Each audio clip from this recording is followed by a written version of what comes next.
What was the biggest lever that you pulled to go from 10 to 25, now projecting 30 this month? 100% sales. I jumped from 10K to 24K in a month. When you start closing for the first time, it's like I'm craving more sales calls. So, Noah, what's going on, my friend? How you doing today? Not much. I'm very good. Good, good. Well, I want to start off by just giving everyone an introduction to yourself. I definitely want to dive into your story, the market you're in, how you've seen success as well with you being in Launch and Land, and what the biggest levers were in it that allowed you to get there. So, if you can just give everyone an overall intro on who you are, how old you are, what business you run, and where you're at now, that would be splendid. Yes, sir. So my name is Noah. I run a marketing agency for roofing companies in the US. So I'm actually from Germany, and I kind of like work with US clients. Started this about, I want to say like 2 years ago, but I just transitioned into roofing like more or less beginning of this year. And I'm 20 years old. I just turned 20 like 2-3 weeks ago. So pretty young, but yeah. I've been in it, and like recently when it comes to where I'm at right now, I was kind of like stuck at, I want to say like around 10K a month for a while. Like it took me probably longer than it would take most people to get there, but then I was kind of like stuck at that range for a couple months, like 4 or 5 months. And I joined this program I think 3 months ago or something, and you were actually one of the first people in it. Yeah, I think like 3 months ago or something, because I heard some good things from other people that I know. I think they're already in license and scale. But I joined, I mean, there's a lot of stuff in there. I mean, obviously, to be frank, like when I joined, like there's at all times like just stuff that gets added to it. Like there's, it's still in the build out phase. I feel like there's so much that's like shifting and resources getting added and stuff like that. So it's just getting better and better. But even then, like I think like for me, like I pretty much, so right now, by the way, last month I did 24K. This month I'm projected to do at least 30K, and I'm gonna hit 50K by the end of the year, like either in the next 2 to 3 months here. So that's the goal. And I mean, this program helped a lot. Yeah, so you was at 10.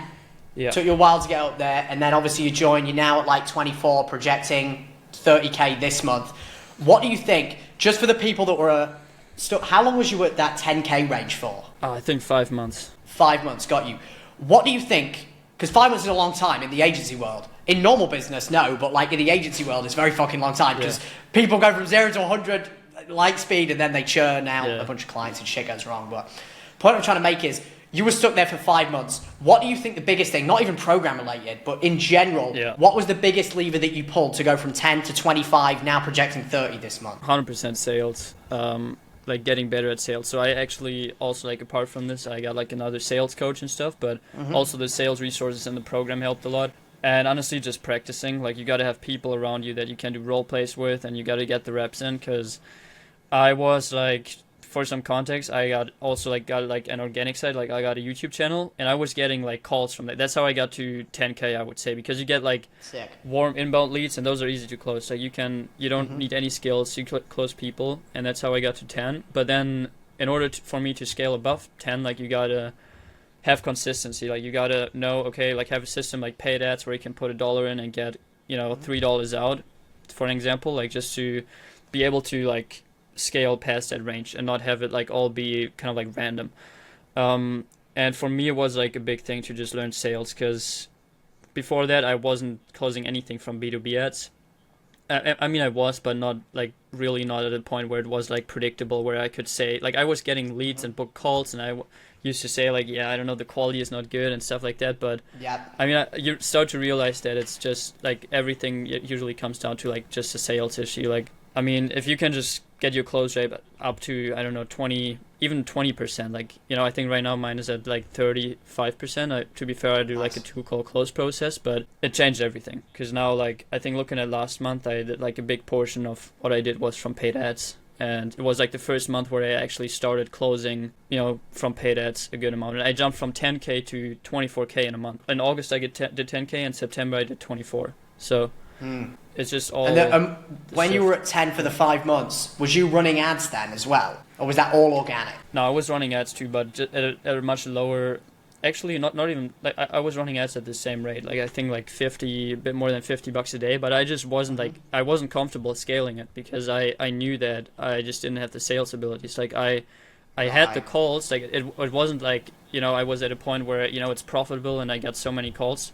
So let me, take the next step. Like, it was more like I wasn't comfortable doubling the budget or tripling the budget, even though I could have. Like, I had the budget in my bank account, I just didn't want to because it's just a mental thing, you know. Like, if you don't feel like you're good at closing, you don't. It's also like I know I'm kind of like going a bit on a tangent right here, but I think it's also a mental thing. Like, you start gaining momentum. Like, when you start closing for the first time, it's like I'm craving more sales calls. Before that, I used to be like almost nervous about sales calls, and I think subconsciously you're trying to have less sales calls because you know that you're bad at it, like you suck. So like this, it's so true. Been like it's true. Thing. Like, it's kind of like pushing a fucking boulder up a hill. When you first start, you're naturally going to be shit, and a lot of people delay the inevitable, which is you've got to take those first 50 calls and know full well that the first 10, 20, 30 you're going to be shit, you're going to have no idea what you're doing, and then over time you just develop the skill, right? Because when you first launched ads, your close rate might have been 5-10%, and you might have thought, fuck, I'm going to turn this off, it's not working, but the magic you're looking for is in the work you're avoiding, right?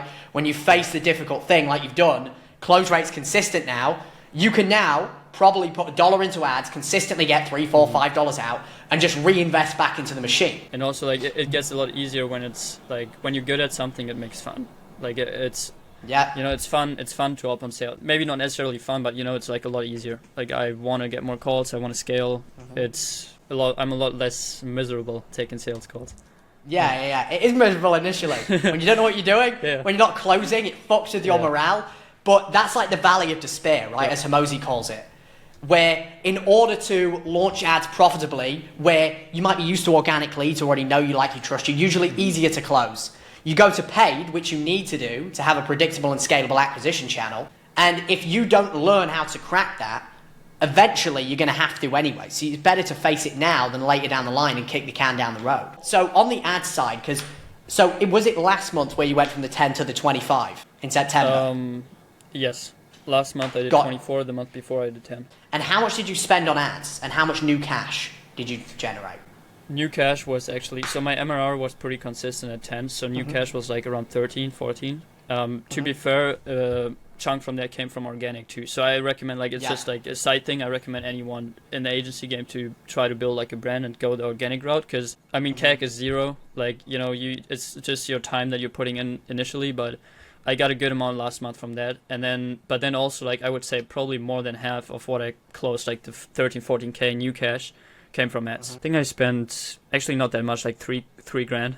Like this month I'm spending a lot more. I was just on like $100 a day or something, and this month, like I said, I looked at the numbers last month, you know, I want to scale, so bumped it up to 170, scale 180 right away. And now looking to up it to like 250 a day, but I'm just trying to like hire a setter first to be efficient with it. Yeah, I know we were just having a conversation about that, right? You're at a point now where there's maybe too much volume, where your availability is a constraint. You have the setter there as the gatekeeper to prevent unqualified people from getting on the counter. But when you're putting $1 in, getting $2 out, you just fucking put more money in the machine, right? It's a predictable lottery.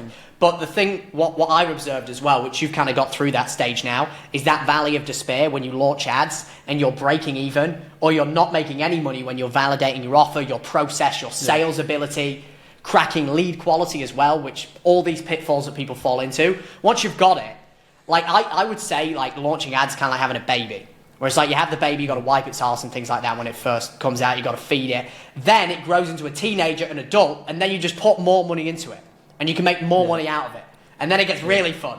But you've got to go through that stage, regardless of if you're launching a new offer, a new niche, in order to get to that point. People just aren't willing to do the work it takes, right? Yeah. I mean, it's the same thing that everybody's preaching to their own clients. Like, if I onboard a client, like, and it's not going good in the first month and they're losing money, like, you're telling them that, you know, like, it takes time to warm up, you got to test, it's about like investing and then having the payoff afterwards, and you just got to, like, those things that you're telling your clients, you got to apply them yourself. And I'm happy you mentioned the organic thing, by the way, because that's something that not a lot of people talk about in the agency game, and it is very important. I actually wish that I doubled down more on organic. Now I'm realizing how fucking powerful it is. Yeah. Like with this brand as an example, people will watch this and end up buying my program and things like that. They know you, they like you, they trust you. There are so many benefits that come from organic, and it's all $0 acquisition cost. And you can nurture the paid leads with the organic too. Yeah.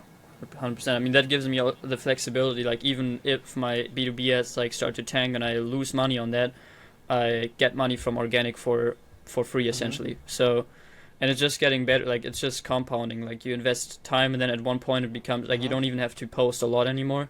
It's just like you can calculate, and like every month, you get a certain amount back from it. It's like digital real estate, right? It's like you plant a tree. That tree may not give you the fruits of its labor right away. It has to grow, it has to develop, but you might have people coming from that months down the line, and you can leverage that. I'll tell you one thing as well that you should do, which I don't know if you're doing this. You have and give your setter a sales assets document. So you have a document that you give to them with all of your videos. Say they have an intro call with a lead, and they say they're struggling with lead quality. They've been scammed in the past. They've been burnt by another agency.